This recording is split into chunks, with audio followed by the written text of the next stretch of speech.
Alright, this is what we're going to be making today. It's a Kinetic Typography wall. Let's go ahead and get started. Go to Composition, New Composition, 1920 by 1080, 30 FPS, and then 10-second duration. Hit OK. Grab your type tool. Go ahead and type in anything you want. Go ahead and center it. And then the font is Kaneda Gothic in bold. This is on Adobe Font, so you should be able to find it. And then the font size is 165. Hit Control K again to bring up your composition settings, and we're going to change the comp size to hug the text. So go ahead and bring it in, the height and the width. And it's not a, this doesn't look right in the end, it's not a big deal because you can come in and change it pretty quickly. About like that, looks pretty good, something like that. We'll call this text, drag it into a new composition, and we'll call this wall left. Hit Control K, and we're going to change the composition size to 1920 by 1920, so it's a square. Hit OK. We need to repeat the text, so we'll use an effect called CC Reptile, and just expand it out in every direction.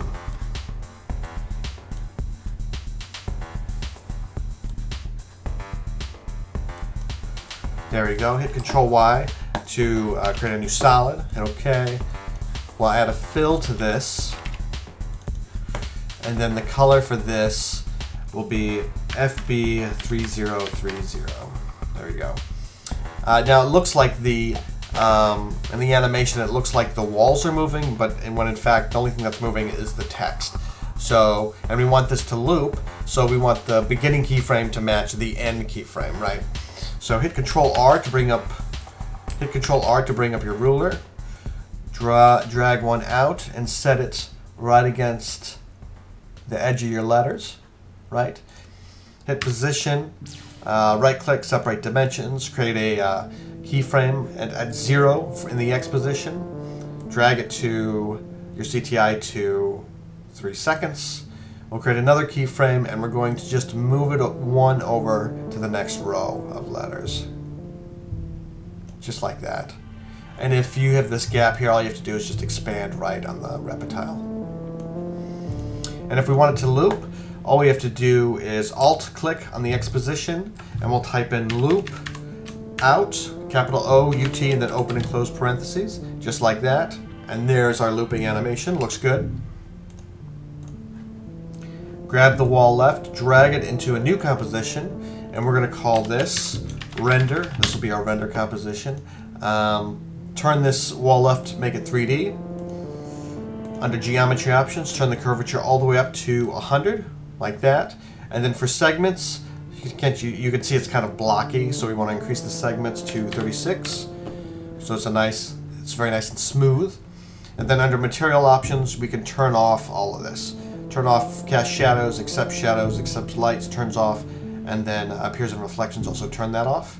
Roll that up. Hit Control K and change this whole composition to 1920 by 1080. There we go. That's right. Now we can change the position on this wall from to 965, 570, and -50. Right? That's fantastic. And then hit R for rotation. Under Y rotation, we want to change to -53. Then also for scale, change it down to 40%. Fantastic. Now I'll create a layer new null object. Call this cam control. Make sure it's 3D. Click the 3D button. Do layer new camera. This should be 20 millimeters. Hit OK. Drag it underneath, and then we're going to pick whip and link the camera to the cam control. Now for the camera, hit position, and this will be 690, 500, and then 160 in the Z, like that. And then for the camera, for position, this will be 0, 0, and -365. There we go. That's fantastic. Now we're going to duplicate this wall left and the bottom one. We're going to change the position to 1135. 570 is good for the Y, and then for the Z, we'll change it to 40. There we go. For the scale for this second wall, also turn this to negative 40%. The x-axis to negative 40. There we go. Now there's your animation, but you'll notice that one wall is going one way and the other wall is going a different direction. So we need to fix that. This is an easy fix though. Take this wall left, duplicate it in your project panel. We're going to name it wall right. Go ahead and open it up. Let's look at these keyframes. Instead of going to the left, we need it to go to the right. So delete this second keyframe, and all we need to do is shift it over one to the right so it lines up, and make sure you expand left to cover. There we go, like that. So that moves to the right. Go back into our render.